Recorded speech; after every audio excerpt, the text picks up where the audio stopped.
What is up, everybody? Welcome back to another morning dose of casual card news. I am Casual Card Gamer Jello, and let's get straight into the news. We have quite a bit to get through, so yeah, let's dig straight into it.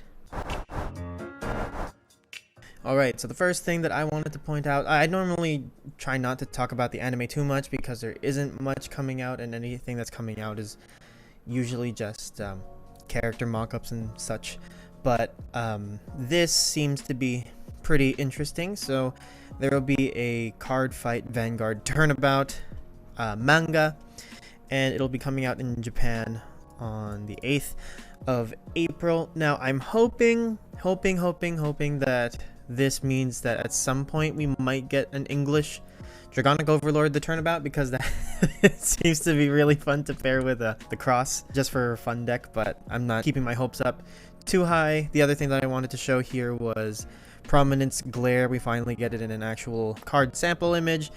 Unlike last time that we saw it, it was just on a piece of paper. So for those of you who don't remember the ability, it is auto. When it's placed on the Vanguard circle, look at the top 4 cards of your deck, choose one, call into the rearguard circle, return the rest to the bottom of your deck.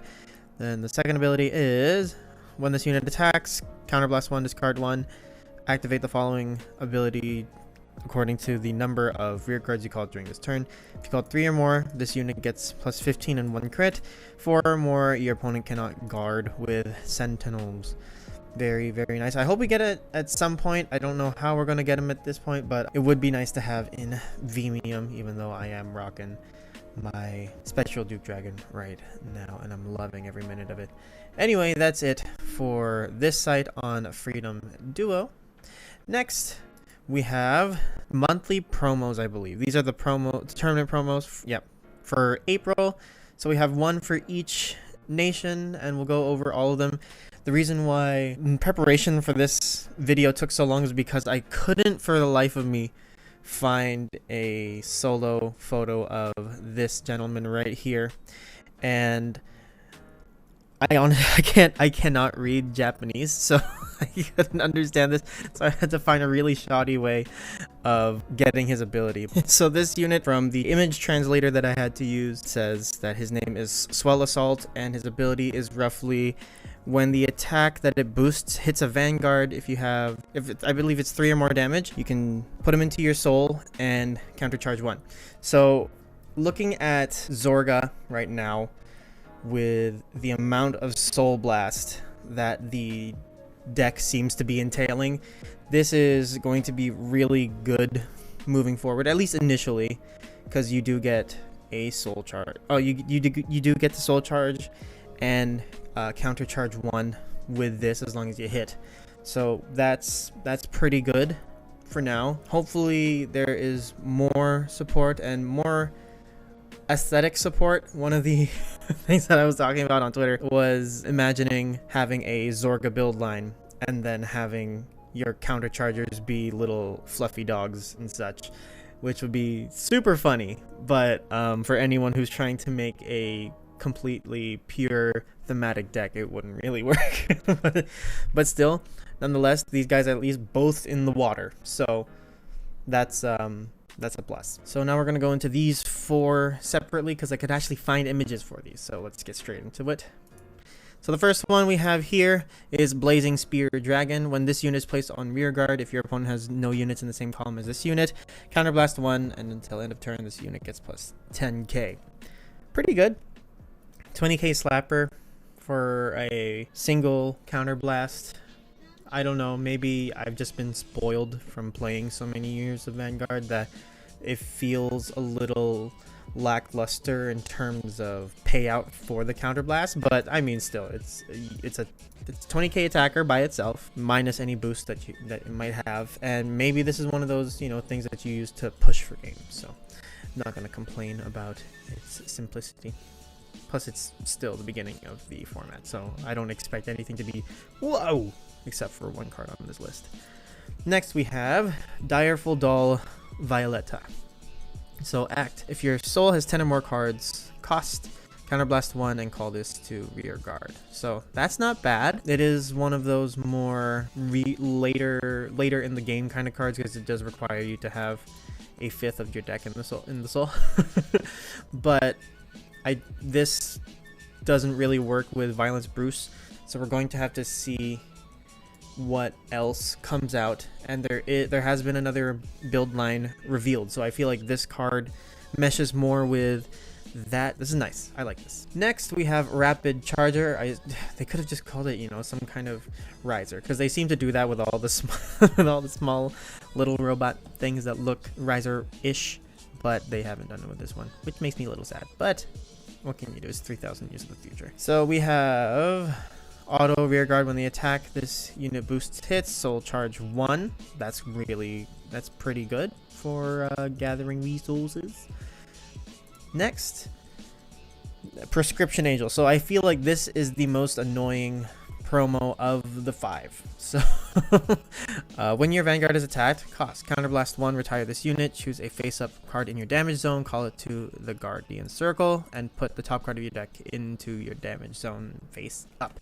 So this is really good, because in terms of guarding, you don't go -1 by putting this card on the field, you know, as you usually would, because you still get to use it as a resource to guard, especially if you have triggers or a sentinel in your damage zone. You're good to go. So that's nice. I like it.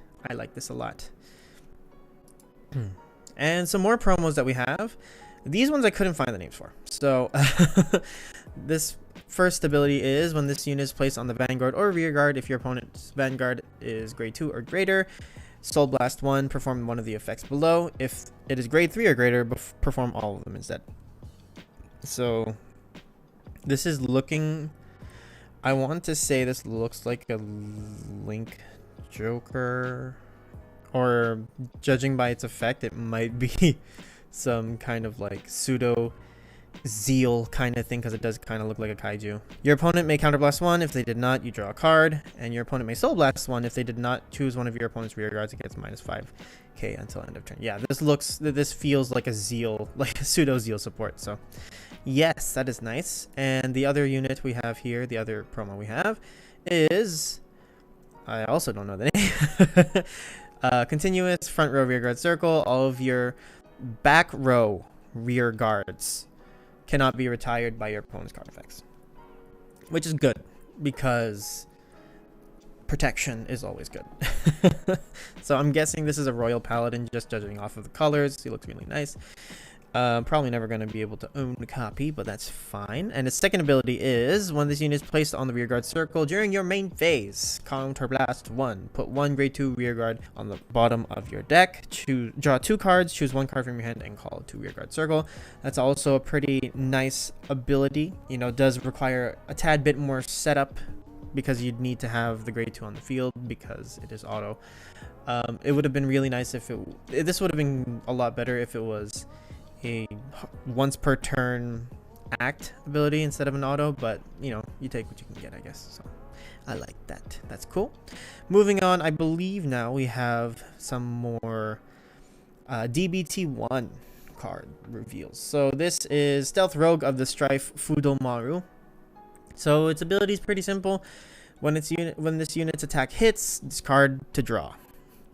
Pretty nice hand recycling. Yeah, I've never been a fan of these, to be honest, all the way back to any card that just lets you draw for discarding. I almost never liked those abilities, but I guess it's okay, except on grade 3 searchers, which is fine. But yeah, this is okay for a single R. Next we have Sunlight Punishment. So pay 1 counterblast or more to play. For each counterblast paid for this cost, choose and retire an opponent's rear guard. That's nice. I like this. It hurts. The payment hurts unless this deck has support that lets you countercharge for when you retire. You know, like, I feel like maybe that would be too free, but I mean, still, this is so heavy. It's okay. It's a grade 3 order. I probably won't run it, but it's okay for a common if you're going the budget route. Next we move into the new build line that we just had revealed, and it is our Dark Irregulars. We're finally getting them Dark Irregulars, and I love them. So yeah, this is this is the starter. When this unit is rode upon, if you went second, draw a card. So a little more hand advantage for people going second, moving forward into Overdress, which is nice. Next, we have Deep Sonicer. So when this unit is placed on the Vanguard, soul charge 1, continuous. During your turn, if your soul has 10 or more cards, this unit gets plus 10k. So Dark Irregulars are looking like they're going to be, you know, pretty late game focus, or, you know, depending on how fast you're able to cheese your soul to 10 cards or 15 cards for the main boss unit. Pretty good. I like it. I've always loved Dark Irregulars. I used to play Amon. I played a very dumb version of Master of the Five Elements back in the Limit Break days, and yeah, all that fun stuff. And I had a Shaharit deck too. Anyway, moving forward, we have Electro Spartan. First ability, auto. When this unit is rode upon by Master of Gravity Magnus, put a card from your hand to your soul, draw a card, and soul charge 1. I like it. It's very good, and it's a single R. Okay, I feel like you'd be running at, you know, a set of this. You'd be hard running a set of this just because it provides so much value, and it pumps your soul so hard. So next ability is when placed on the rear guard, counterblast 1, soul charge 2. That's good. I like that. And we have the Man of the Hour, the Master of Gravity Magnus. So when this unit attacks, counterblast 1 and perform all of the following according to the number of cards in your soul. So I'm going to admit I did not read the entire ability, and when I saw this half first, I was like, really? But then I read the third part. So let's get straight into it. So if you have 5 or more cards in your soul, you draw a card. If you have 10 or more, this unit gets plus 10 and 1 crit until the end of the battle. And 15 or more, both you and your opponent put all of your own rear cards into your soul. You choose up to 2 cards from your soul, call them to rear guard. Those units get plus 10k until after. This thing's gross. I love it. Yeah, this guy looks really, really fun, and he does have an order. So here is the Crawl on the Ground lower beings. So counterblast 1 to play, soul charge 1. After that, choose one of your units for every 5 cards in your soul. During this turn, that unit gets plus 10k. Then if you have 10 or more souls, you draw a card. This is really good. I like it. And it's only a single R, so I don't think that these will be, you know, drop dead expensive. And I love the art. I love the artwork. Shows how cocky he is. And then next we have Direful Doll Simone. So grade 1, auto on rear guard. When this unit boosts and you have 5 or more souls, counterblast 1. During the battle that your opponent would call from their hand to the Guardian Circle, they must call 2 or more at a time. So if you open with these 2, if you have this card in your hand, actually no, if you just have these in your right deck moving forward, you will automatically hit 5 souls by the time you get to grade 3. Like, probably, I would like to say guaranteed. But yeah, so you're screwing your opponent over with counterblast 1 and forcing them to guard as soon as they hit 4, because you know that, you know, crit chances are real, especially with being able to thin the deck so quickly. And hopefully you don't soul charge all your crits like I used to. But anyway, I like this, and it's only a common, so I'm guessing most of the support for the start decks are going to be in higher rarity, or at least in the double R sort of zone for the slots of this booster. But I hope not, because I would like to boost up Violence Bruce too. So, but this is nice. I like it.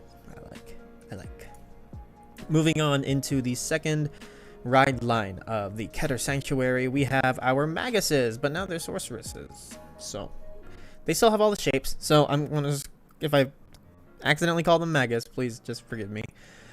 So first ability is the same as all the other starting vanguards. So if you go second, you draw a card. Next, we have Tier Square Sorceress. I don't know why they just call them mages. But anyway, when this unit is rolled upon by Pentagleam Sorceress, counterblast 1 and draw a card. And then auto on the rear guard. Once per turn, when your drive check reveals a trigger unit, counterblast 1, choose one of your opponent's front row rear guards and put it to the bottom of their deck. That is nice. I just don't like the only thing that I don't like is that this card is a counterblast 2, and like I get that it's good, you know, spot removal, but it's counterblast 2, and once we look at the rest of the deck, I'm worried about the resource management of this. But yeah, is this a JoJo reference? Is this hair a JoJo reference? Please tell me it's a JoJo reference down in the comments. Anyway, moving on, we have Pentagleam Sorceress. So first ability, when this unit is rolled upon by Hexa Orb Sorceress, look at 3 cards from the top of your deck, put them on the top of your deck in any order. And her second ability is when placed on the rear guard, look at the top card of your deck and put it on the top or the bottom. If you put it on the bottom of your deck, this unit gets +2 until end of turn. So she becomes 12k on the side, and you get to basically Oracle Think Tank the top deck, which is nice. It doesn't cost any she doesn't cost any resources, which is nice. So it kind of counterbalances this, which means my point is kind of moot now. But anyway, that's nice. I'm worried about the power lines that this can pump out, because right now the Dark Irregulars are looking pretty good coming out of the gate so far. And last but not least, we have Hexa Orb Sorceress. So when your drive check reveals a trigger, choose one of your rear guard units and it gets +10k. Okay, here we go again. I take it all back. So she times 2s. She doubles your trigger outputs, which is nice. So you just be able to, you know, give her the trigger ability, trigger effect, and then give your sides the power from her ability. And then her second ability is, so once per turn, if you Persona Road this turn, Counterblast 1, Soul Blast 1, reveal up to 1 critical or 1 front trigger from your hand, put it on the top of your deck, then this unit gets +1 drive until end of turn. So on the second grade 3 turn moving forward, as long as you keep Persona riding, you are guaranteed to at least proc her ability once. So that's pretty good. I like it. I'm still worried about power because she does require you to drive check those things or be persona ridden to guarantee that. But I still have faith that the rest of the ride line support for the sorceresses will even that out. And anyway, guys, that is it for casual card news today.